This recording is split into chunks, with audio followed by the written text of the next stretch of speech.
Donc, de Barry Berardino, responsable du service de radio-oncologie au RHNE sur le site de la Chaux-de-Fonds. Donc, en tant que responsable de la radio-oncologie, je suis amené à prendre en charge avec les collègues et tous les services, tous les soignants du service, les patients sont atteints d'un cancer de différentes localisations et nous nous occupons de la prise en charge initiale, du traitement et aussi du suivi de ces malades. La radio-oncologie, par définition, c'est un traitement qui se fait de façon multidisciplinaire et donc nous sommes amenés à avoir beaucoup de contacts avec les collègues oncologues médicaux, les chirurgiens dans l'hôpital et en ville. Et donc on essaie de se mettre autour du malade pour essayer de faire le mieux et pour qu'on puisse soigner cette maladie.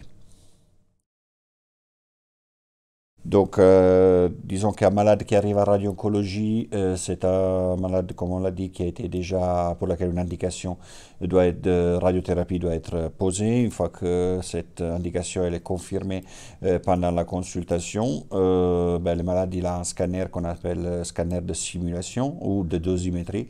C'est un scanner qui permet de définir la cible qui nous intéresse à traiter, ainsi que de définir la position du malade, qui est la position qu'après le malade il va avoir en cours de traitement. Une fois que les images du scanner ont été acquises, ils sont envoyées en dosimétrie où le radio-oncologue, le physicien, le dosimétriste travaillent là-dessus pour créer le plan de traitement qui doit assurer la couverture, on dit, de la cible en termes de dose reçue par le cancer suffisante pour stériliser cette maladie, tout en épargnant les organes critiques. Et c'est là l'enjeu des radio-oncologues, des physiciens et des dosimétristes.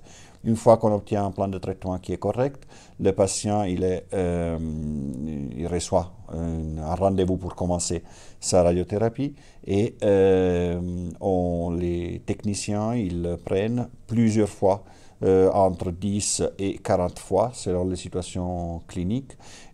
Donc il y a les techniciens sur la machine qui le remettent dans la même position que le scanner et ils envoient le traitement. Et donc il y a ces machines qu'on appelle les accélérateurs linéaires qui délivrent des photons ou des électrons selon le type de traitement que le patient il nécessite. Et une fois que le traitement est terminé, nous commençons des suivis réguliers avec les collègues oncologues médicaux ou bien avec les chirurgiens pour surveiller les effets secondaires aigus et tardifs ainsi que l'efficacité du traitement.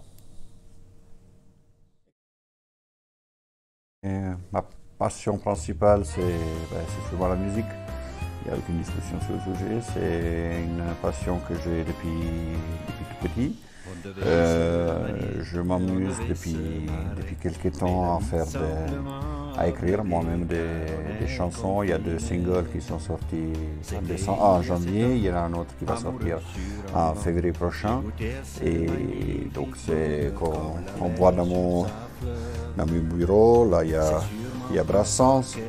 Là, il y a le Phoenix Renault. Et ici, il y a un tableau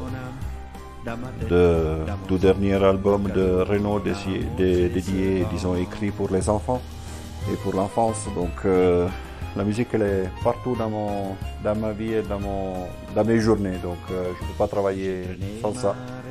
Et c'est quelque chose qui aide beaucoup aussi dans la vie de tous les jours. Celui des accusés.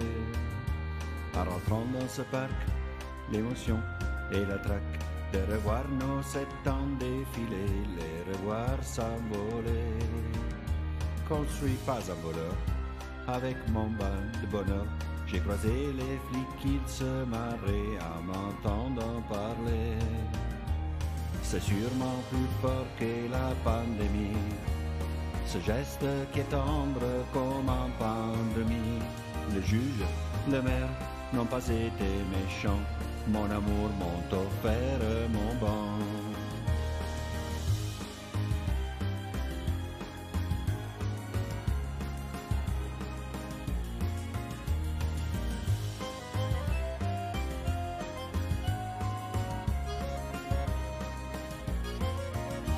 Nous irons nous marier, nous irons nous marrer, L'année prochaine dans l'église sûrement on sera sur ce banc.